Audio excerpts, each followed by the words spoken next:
ದಿನ 3500 ಕ್ಯೂಸೆಕ್ ನೀರು ತಮಿಳುನಾಡು ಕೇಳ್ತಾ ಇದೆ ನಮ್ಮ ಕರ್ನಾಟಕದಿಂದ. ಹೌದು ನಮ್ಮ ರಾಜ್ಯಕ್ಕೆ ನೀರಿಲ್ಲ, ಅವ್ರಿಗೆ ಹೆಂಗೆ ಬಿಡೋದು ಅಂತ ಎನ್ನುವಂಥದ್ದು ಜನಾಭಿಪ್ರಾಯ. ಒಬ್ಬ ಸಾರ್ವಜನಿಕರಾಗಿ ನೀವೇನು ಹೇಳ್ಬೋದು? ಸರ್, ಈಗ ಮಳೆ ಬಂದೆ ಸುಮಾರು 5-6 ತಿಂಗಳಾಯಿತು. ಬರಗಾಲ ಎದ್ದು ಕಾಣ್ತಾ ಇದೆ. ಕರ್ನಾಟಕ ಎಂದೂ ಕಾಣದ ಬರದ ಪರಿಸ್ಥಿತಿ ಗಂಭೀರವಾಗಿದೆ. ಈಗ ಕಾವೇರಿಯ ನೀರು ಅರ್ಧಕ್ಕಿಂತ ಅರ್ಧ, ಕಾವೇರಿಯ ಒಂದು ಕಣಿವೆಯಲ್ಲಿ ಬರ್ತಕ್ಕಂಥ 4 ಜಲಾಶಯಗಳು, ಹಾರಂಗಿ ಇರ್ಬೋದು, ಹೇಮಾವತಿ ಇರ್ಬೋದು, ಕಬಿನಿ ಇರ್ಬೋದು, KRS ಇರ್ಬೋದು, ಇಲ್ಲಿ ಮಳೆನೇ ಇಲ್ಲ. ಮಳೆ ಇಲ್ಲದ ಈಗ ಏನು ಇರಬೇಕು ಅಲ್ಲಿ ಒಟ್ಟು 114 TMC ನೀರು ಒಟ್ಟಿಗೆ ಇರ್ತಕ್ಕಂಥದ್ದು. ಈಗಿರ್ತಕ್ಕಂಥದ್ದು 60, ಗರಿಷ್ಠ ಮಟ್ಟದ್ದು 114 TMC ನೀರು ಇರಬೇಕಾದ್ದು ಈಗ ಇರ್ತಕ್ಕಂಥದ್ದು ಕೇವಲ 60 TMC. 4 ಜಲಾಶಯಗಳಿಂದ, ಒಂದಲ್ಲ ಎರಡಲ್ಲ 4 ಜಲಾಶಯಗಳಿಂದ ಇರ್ತಕ್ಕಂಥದ್ದು. ಅಂದರೆ ಕನಿಷ್ಠ ಮಟ್ಟಕ್ಕೆ ಹೋಗಿದೆ. ಕನಿಷ್ಠ ಮಟ್ಟಕ್ಕೆ ಹೋಗಿ ಬೆಂಗಳೂರು, ರಾಮನಗರ, ಈ ಮುತ್ತಲಿನ ಕುಡಿಯೋಕ್ಕೆ ಬೇಕಾಗಿರ್ತಕ್ಕಂಥದ್ದು ಒಟ್ಟು 2 TMC ನೀರು ತಿಂಗಳಿಗೆ. 10 ತಿಂಗಳು ಲೆಕ್ಕ ಹಾಕಿದರೆ 24 TMC ಬೇಕು. ಬೇಡ 20 ಹಾಕ್ಕೊಳ್ಳೋಣ. ಆದರೆ ಇಲ್ಲ, ನೀರೇ ಇಲ್ಲ. ಮತ್ತು ಮಂಡ್ಯ ಮತ್ತು ಸುತ್ತಮುತ್ತ ಪ್ರದೇಶದಲ್ಲಿ ಬೆಳೀತಕ್ಕಂಥ ಕೃಷಿ ಬೆಳೆಗೆ ಬೇಕಾಗಿರೋದು 60 TMC ನೀರು ಬೇಕು. ಇಲ್ಲ, ನೀರಿಲ್ಲ. ಈಗಿರುವಾಗ ಈಗ ಒಳ ಹರಿತಕ್ಕಂಥದ್ದು 1700 ಕ್ಯೂಸ್ ನೀರು ಹೋಗ್ತಾ ಇದೆ ತಮಿಳುನಾಡಿಗೆ, ಇಲ್ಲ ಅಂತಲ್ಲ. ಆದರೆ ಕಾವೇರಿ ನೀರು ನಿಯಂತ್ರಣ ಸಮಿತಿ ಏನು ಹೇಳ್ತಿದೆ, 3500 ಕ್ಯೂಸೆಕ್ ನೀರು ಬಿಡಬೇಕು ಅಂತ. ಅಂದರೆ 1900 ಚಿಲ್ಲರೆ ಬಿಡಬೇಕಾಗುತ್ತೆ. ಸಂಪೂರ್ಣವಾಗಿ ನೆಲನೇ ಬತ್ತಿರುವಾಗ ಮಣ್ಣು ಸಮೇತ ಬಿಟ್ಟು ಇಲ್ಲಿರ್ತಕ್ಕಂಥ ಮಂಡ್ಯ, ಮೈಸೂರು, ಬೆಂಗಳೂರು, ರಾಮನಗರ ಸುತ್ತಮುತ್ತಲ ಇರ್ತಕ್ಕಂಥ ಜನ ಏನು ಮಾಡಬೇಕು? ನೀರು ಹೇಗೆ ಕುಡಿಬೇಕು? ಅಡುಗೆ ಹೇಗೆ ಮಾಡಬೇಕು? ಯಾಕೆಂದರೆ ನೀರು ಏನಿದೆ ಪೂರ ಬತ್ತಿ ಹೋಗ್ಬಿಟ್ಟಿದೆ. ಮಳೆ ಮೋಡ ಇದ್ದಕ್ಕಿದ್ದಾಗೆ ಮಾಯ ಆಗಿದೆ. ಏನು ಮಾಡಿದರೂ ಮಳೆ ಬರ್ತಾ ಇಲ್ಲ. ಜನರ ಒಂದು ನಂಬಿಕೆ, ಭಕ್ತಿ, ಏನೋ ಮಳೆ ಬಂದರೆ ಆಗ ಕೊಡ್ಬೋದು, ಈಗ ಕೊಡ್ಲಿಕ್ಕೆ ಸಾಧ್ಯನೇ ಇಲ್ಲ. ನಮಗೆ ಇಲ್ಲ ಅಂದಮೇಲೆ ನಿಮ್ಗೆ ಯಾಕೆ ಕೊಡಬೇಕು? ನಿಮಗೆ ಸಮುದ್ರ ಇದೆ, ಮತ್ತು ನೀವು ಇಳಿಜಾರಲ್ಲಿ ಇರ್ಬೋದು. ಆದರೆ ನಿಮ್ಮ ಭೂಮಿನ ಕೃಷಿಗೆ ನೀವು ಇಟ್ಕೊಂಡು ನೀವು ಡ್ಯಾಮ್ ಕಟ್ಟಲಿಲ್ಲ. ಡ್ಯಾಮ್ ಕಟ್ಕೊಂಡಿರೋರು ನಾವು. ನಮ್ಮೇಲೆ ನೀವು ವಿನಃ ಖ್ಯಾತೆ ತೆಗೆಯೋದು ಇದು ಯಾವ ನ್ಯಾಯ? ನಿಮ್ಮ ನೀರನ್ನು ನಿಮ್ಮ ಭೂಮಿಲಿ ಕಟ್ಕೊಳ್ಳಿ ಸ್ವಾಮಿ. ನಿಮ್ಮ ಭೂಮಿಲಿ ನೀವು ಡ್ಯಾಮ್ ಕಟ್ಟಲಿಕ್ಕೆ ತಯಾರಿಲ್ಲ. ಇಲ್ಲಿ ಹೋಗ್ತಕ್ಕಂಥ ನೀರನ್ನ ನೀವೇನು ಮಾಡ್ತೀರಾ? ಸಮುದ್ರಕ್ಕೆ ಬಿಡ್ತೀರಾ. ಸಮುದ್ರದ ಪಾಲಾಗ್ತಿದೆ. ಅದನ್ನೇ ಶೇಖರಣೆ ಮಾಡಿ ನೀವು ಡ್ಯಾಮ್ ಕಟ್ಕೊಂಡು ನಿಮ್ಮ ರೈತರಿಗೆ ನೀವು ಬಳಕೆ ಮಾಡಲಿಕ್ಕೆ ಕೊಡಿ. ಅದು ಬಿಟ್ಬಿಟ್ಟು ವಿನಾಕಾರಣ ನಿಮ್ಮ ರಾಜಕೀಯ ತಂತ್ರ ಕುತಂತ್ರಗಳಿಗೆ ಕರ್ನಾಟಕದ ಜನರನ್ನು, ಕರ್ನಾಟಕದ ಕಾವೇರಿಯನ್ನು ನೀವು ಇಲ್ಲಿ ಏನಕ್ಕೆ ತರ್ತೀರಾ? ನಿಮ್ಮ ಬೇಳೆ ಬೇಯಿಸ್ಕೊಳ್ಳೋದಕ್ಕೆ ನೀವೇನು ದಡ್ರ, ಬುದ್ಧಿವಂತರಲ್ವಾ? ನಿಮ್ಮ ಭೂಮಿಲಿ ನೀವು ಡ್ಯಾಮ್ ಕಟ್ಕೊಂಡು ನೀವು ಸಂಗ್ರಹ ಮಾಡ್ಕೊಳ್ಳಿ. ಕರ್ನಾಟಕದ ಮೇಲೆ ವಿನಾಕಾರಣ ಜಗಳಕ್ಕೆ ಯಾಕೆ ಬರ್ತೀರಾ? ಈಗ ಕೇಂದ್ರ ಸರ್ಕಾರನೇ ಹೇಳಿದೆ, ಕೇಂದ್ರ ಸರ್ಕಾರದಲ್ಲಿ ನೀರಾವರಿ ಮಂತ್ರಿದೇ ಹೇಳಿದ್ದಾರೆ, ಸುಪ್ರೀಂ ಕೋರ್ಟ್ ಆದೇಶದ ಪ್ರಕಾರ ಮೇಕೆದಾಟು ಕಟ್ಬೋದು ಅಂತ. ಅದಕ್ಕೂ ನೀವು ಖ್ಯಾತೆ ತೆಗಿತೀರಾ.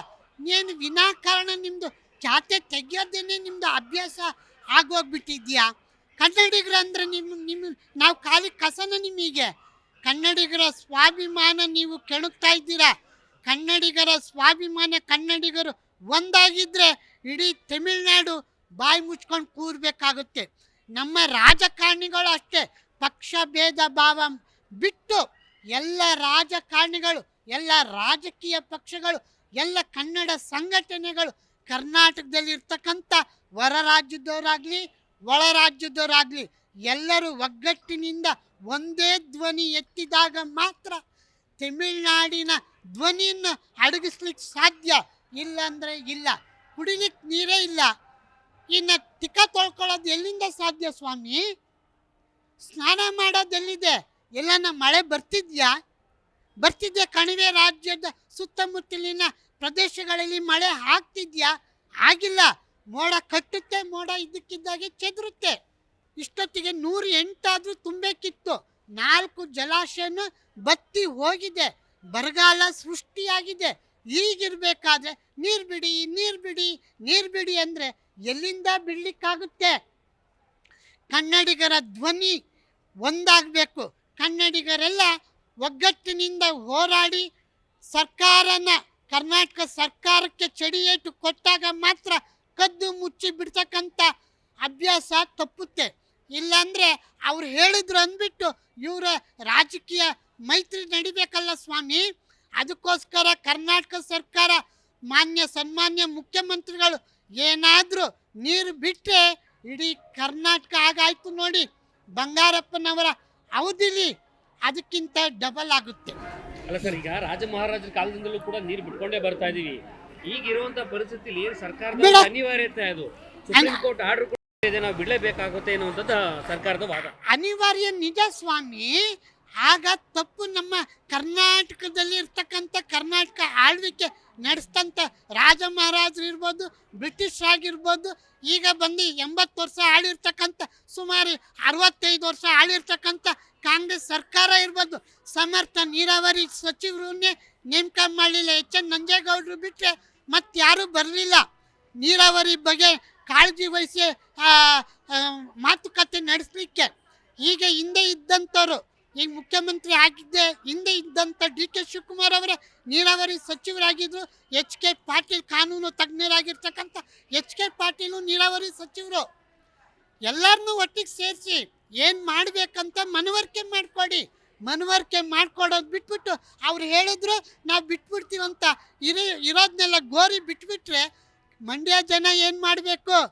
ರಾಮನಗರ ಜಿಲ್ಲೆ ಜನ ಏನು ಮಾಡಬೇಕು? ಬೆಂಗಳೂರು ದಕ್ಷಿಣ ಜಿಲ್ಲೆಯಲ್ಲಿ ಇರ್ತಕ್ಕಂಥ ಕನ್ನಡಿಗರು ಏನು ಮಾಡಬೇಕು? ಇಡೀ ಬೆಂಗಳೂರು ವ್ಯಾಪಕವಾಗಿ ವಿಸ್ತಾರವಾಗಿದೆ. ಬೇರೆ ಕನ್ನಡಿಗರ ಸಂಖ್ಯೆಯಲ್ಲಿ 20-25 ಇದೆ. ಇನ್ನು ಹೊರ ರಾಜ್ಯದಲ್ಲಿ ನೀವೇ ತಮಿಳಿಗರೇ ಕನ್ನಡ ನಾಡಲ್ಲಿ ಬೆಂಗಳೂರಿನಲ್ಲಿ ಮನೆ ಮಾಡ್ಕೊಂಡಿದ್ದೀರಾ.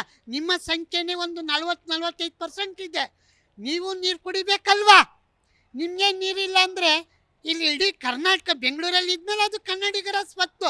ಕನ್ನಡಿಗರಿಗೆ ನೀರಿಲ್ಲ, ಎಲ್ಲಿಂದ ಬಿಡೋಕ್ಕಾಗುತ್ತೆ ಸ್ವಾಮಿ? ಇದು ವಸ್ತು ಸ್ಥಿತಿನ ಸರ್ಕಾರ, ನೀರಾವರಿ ತಜ್ಞರು ಮತ್ತು ಸಮರ್ಥ ಮಂತ್ರಿಮಂಡಲ ರಚನೆ ಮಾಡಿ ಒಗ್ಗಟ್ಟಿನ ಒಂದು ಕೂಗಲು ಇಡೀ ಪ್ರತಿಪಕ್ಷಗಳನ್ನ ಇಲ್ಲಿ ತಗೊಳ್ಬೇಕು, ಸಹಕಾರ ಪಡಿಬೇಕು. ಒಕ್ಕೂಟದ ವ್ಯವಸ್ಥೆಯಲ್ಲಿ ನಾವು ಕೂಡ ಇದ್ದೀವಿ, ಸಾಕಷ್ಟು ರಾಜ್ಯಗಳಿದಾವೆ. ಹೌದು, ಸಂಬಂಧಪಟ್ಟ ಕೇಂದ್ರ ಸರ್ಕಾರ ಮಧ್ಯಸ್ಥಿಕೆ ವಹಿಸಬಹುದಾಗಿತ್ತು. ಪ್ರತಿ ಬಾರಿಯೂ ಕೂಡ ಹಿನ್ನಡೆ ಆಗುವಂತ, ಅಂದ್ರೆ ಹಿಂದೆ ಉಳ್ಕೊಳ್ಳುವಂತ ಕೆಲಸ ಆಗುತ್ತೆ ಕೇಂದ್ರ ಸರ್ಕಾರ. ನೋಡಿ, ಇಲ್ಲಿ ಕೇಂದ್ರ ಸರ್ಕಾರ ಮಧ್ಯಸ್ಥಿಕೆ ವಹಿಸ್ಬೋದು, ಇಲ್ಲ ಅಂತ ನಾನು ಹೇಳಲ್ಲ. ಆದರೆ ತಮಿಳುನಾಡು ಕೇರಳ ವಿನಾಕಾರಣ ಕೇಂದ್ರದ ಮೇಲೆ ಕಾಲು ಕೆರ್ಕೊಂಡು ಜಗಳ ಮಾಡ್ತಿದ್ದೀರಲ್ಲ, ಕೇಂದ್ರ ಸರ್ಕಾರದ ಜೊತೆ ಸಹಕಾರ ಕೈ ಜೋಡಿಸ್ತಾ ಇಲ್ವಲ್ಲ, ಕೇಂದ್ರ ಸರ್ಕಾರದ ಯೋಜನೆಗಳನ್ನ ಜಾರಿಗೆ ತರ್ತಾ ಇಲ್ಲ.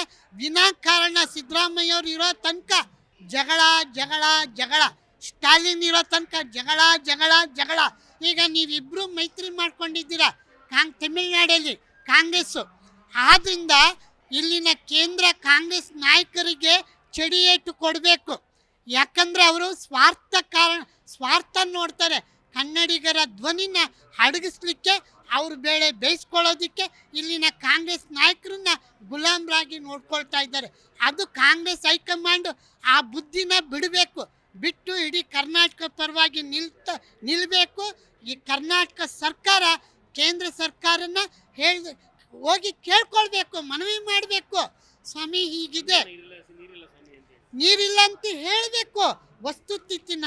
ಮತ್ತೆ ಯಾಕಂದರೆ ಈಗ ಟೆಕ್ನಾಲಜಿ ಬೆಳೆದಿದೆ, ಟೆಕ್ನಾಲಜಿಯಿಂದ ಛಾಯಾಚಿತ್ರಗಳನ್ನ ತಗೊಂಡೋಗಿ ರೆಕಾರ್ಡ್ ಮಾಡಿ ತೋರಿಸಿ ವಸ್ತುಸ್ಥಿತಿನ ಮತ್ತೆ ಇಲ್ಲಿ ಇರ್ತಕ್ಕಂಥ ಪ್ರತಿಪಕ್ಷ ನಾಯಕರನ್ನ ನೀವು ಜೊತೆ ಕರ್ಕೊಂಡೋಗಿ ಸ್ವಾಮಿ. ಮಾಡ್ಕೊಂಡೇ ಇಲ್ಲ. ಇಲ್ಲಿ ನೋಡಿ, 2 ತಿಂಗಳು ಆಗ್ತಾ ಬಂತು ಡಿ.ಕೆ. ಶಿವಕುಮಾರ್ ಮುಖ್ಯಮಂತ್ರಿ ಆಗಿ. ಕಾಂಗ್ರೆಸ್ ಸರ್ಕಾರ 3 ವರ್ಷದ ಮೇಲೆ 2 ತಿಂಗಳು ಆಗ್ತಾ ಬಂತು. ಯಾಕೆ ನೀವು ಒಂದು ಕಮಿಟಿ ಮಾಡಬೇಕಲ್ವಾ? ಬರದ ಛಾಯೆ ನಿಮಗೆ 6 ತಿಂಗಳಿಂದನೇ ಗೊತ್ತಾಗಬೇಕಿತ್ತು. ಇಲ್ಲಿ ತನಕ ನೀವು ನಿದ್ದೆ ಮಾಡ್ತಿದ್ರ? ಇನ್ನೂ ಕಾಲ ಮಿಂಚಿಲ್ಲ ಸ್ವಾಮಿ. ಯಾಕೆ HD ಕುಮಾರಸ್ವಾಮಿ ಅವರು ಮುಖ್ಯಮಂತ್ರಿ ಆಗಿದ್ದಿಲ್ವೇ ಕರ್ನಾಟಕದಲ್ಲಿ? ಯಡಿಯೂರಪ್ಪ ಅವರು ಆಗಿದ್ದಿಲ್ವೇ? SR ಬೊಮ್ಮಾಯಿಯವರು ಆಗಿದ್ದಿಲ್ವೇ? ಜಗದೀಶ್ ಶೆಟ್ಟರ್ ಇಲ್ವೇ? ಮಾಜಿ ಮುಖ್ಯಮಂತ್ರಿಗಳನ್ನ, ಮಾಜಿ ನೀರಾವರಿ ತಜ್ಞರನ್ನ, ಮತ್ತು ಮಾಜಿ ಸಚಿವರುಗಳನ್ನ, ಎಲ್ಲ ಪಕ್ಷದ ವಾಟಾಳ್ ನಾಗರಾಜ್ ಅಂತವ್ರನ್ನ, ಎಲ್ಲ ನುರಿತ ರಾಜಕಾರಣಿಗಳನ್ನ, ಎಲ್ಲ ಸಂಘಟನೆ ಇವ್ರನ್ನ ಇದು ಮಾಡಿಕೊಂಡು ತಂಡ ಮಾಡಿ ವಸ್ತುಸ್ಥಿತಿನ ಕೇಂದ್ರಕ್ಕೆ ಕೊಂಡೊಯ್ಯಿರಿ. ನೀವು ಒಂದು ಕಮಿಟಿ ಮಾಡಿ ಸುಪ್ರೀಂ ಕೋರ್ಟಿಗೆ ಮನವರಿಕೆ ಮಾಡಿ ತೋರಿಸಿದಾಗ ಯಾರು ನಿಜನ ಒಪ್ಕೊಳ್ತಾರೆ ಸ್ವಾಮಿ? ಒಪ್ಕೊಂಡಾಗ ಇಲ್ಲಿ ನ್ಯಾಯ ಸಿಗುತ್ತೆ. ನೀವು ಏನೂ ಮಾಡ್ತಾ ಇಲ್ಲ. ನಿಮ್ಮ ಮೈ ಜಡಗಟ್ಟಿ ಕೂತಿದೆ. ಬೇರೆ ನೀವು ಅಧಿಕಾರ ದುಡ್ಡು ಎಲ್ಲಿ ಬರುತ್ತೆ, ಅದೆಲ್ಲಿ ಬರುತ್ತೆ, ಇದೆಲ್ಲಿ ಬರುತ್ತೆ, ಅಧಿಕಾರಕ್ಕೆ ಹೋಗಿ ಅಪಾಸ್ತಿದ್ದೀರಲ್ಲ ಸ್ವಾಮಿ. ಕರ್ನಾಟಕದ ಜನತೆ, ಕಾವೇರಿ ನೀರಿನ ಜನತೆ ಬಗ್ಗೆ ಯೋಚನೆ ಮಾಡಿ, ವಿಚಾರ ಮಾಡಿ, ಮಂಥನ ಮಾಡಿ, ಕನ್ನಡಿಗರ ಜನಕ್ಕೆ ನೀರು ಕುಡಿಸಿ. ಬೇರೆ ಕನ್ನಡಿಗರಿಗೆ ಅಷ್ಟಲ್ಲ, ಪಶು ಪಕ್ಷಿಗಳಿಗೆ, ಪ್ರಾಣಿ ಪಕ್ಷಿಗಳಿಗೆ, ವನ್ಯಜೀವಿಗಳಿಗೆ ನೀರಿಲ್ಲ. ವಲಸೆ ಬಂದು ಈಗ ನಾಡಿಗೆ ಬರ್ತಿದ್ದಾವೆ. ಯಾಕೆ ಕುಡಿಲಿಕ್ಕೆ ನೀರಿಲ್ಲ, ತಿನ್ಲಿಕ್ಕೆ ಆಹಾರ ಇಲ್ಲ. ಮನುಷ್ಯನಾಗಿ ಅವು ಜೀವ ಇದೆ ಅಲ್ವಾ ಸ್ವಾಮಿ? ಪ್ರಾಣಿಗಳ ಬಗ್ಗೆ ಕನಿಕರ ಪಡಿ, ತೋರಿಸಿ. ಅವಕ್ಕೂ ನೀರಿಲ್ಲ, ನಮಗೂ ನೀರಿಲ್ಲ. ನಾವೇನು ಕೆರೆಗೆ, ಸಮುದ್ರಕ್ಕೆ ಬಿಡ್ತಾ ಇಲ್ಲ. ಕುಡಿಯೋದಕ್ಕೆ, ಅಡುಗೆ ಮಾಡೋದಕ್ಕೆ, ಬೇಯಿಸ್ಕೊಂಡು ತಿನ್ನೋದಕ್ಕೆ, ಸ್ನಾನ ಮಾಡಲಿಕ್ಕೂ ಬೇಡ.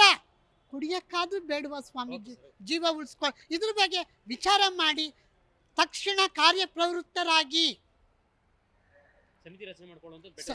ಸಮಿತಿ ರಚನೆ ಆಗಲೇಬೇಕು. ತಕ್ಷಣ ನುರಿತ ಮತ್ತು ಅನುಭವಗಳನ್ನ ನೀವು ಸಹಕಾರ ಪಡೆದು ತಕ್ಷಣ ಕೇಂದ್ರಕ್ಕೆ ಮನವರಿಕೆ ಮಾಡಿಕೊಡಿ, ಸುಪ್ರೀಂ ಕೋರ್ಟ್ಗೆ ಅಪೀಲ್ ಹಾಕಿ. ಆಗ್ದಾಗ ಕನ್ನಡಿಗರ ಜೀವನ ನೀವು ಉಳಿಸ್ಲಿಕ್ಕೆ ಸಾಧ್ಯ. ನೀವು ಉಳಿತೀರಾ, ಜೀವನೂ ಉಳಿಯುತ್ತೆ. ವನ್ಯಜೀವಿಗಳ, ಪಶು ಪಕ್ಷಿಗಳ ಜೀವನೂ ಉಳಿಯುತ್ತೆ ಸ್ವಾಮಿ.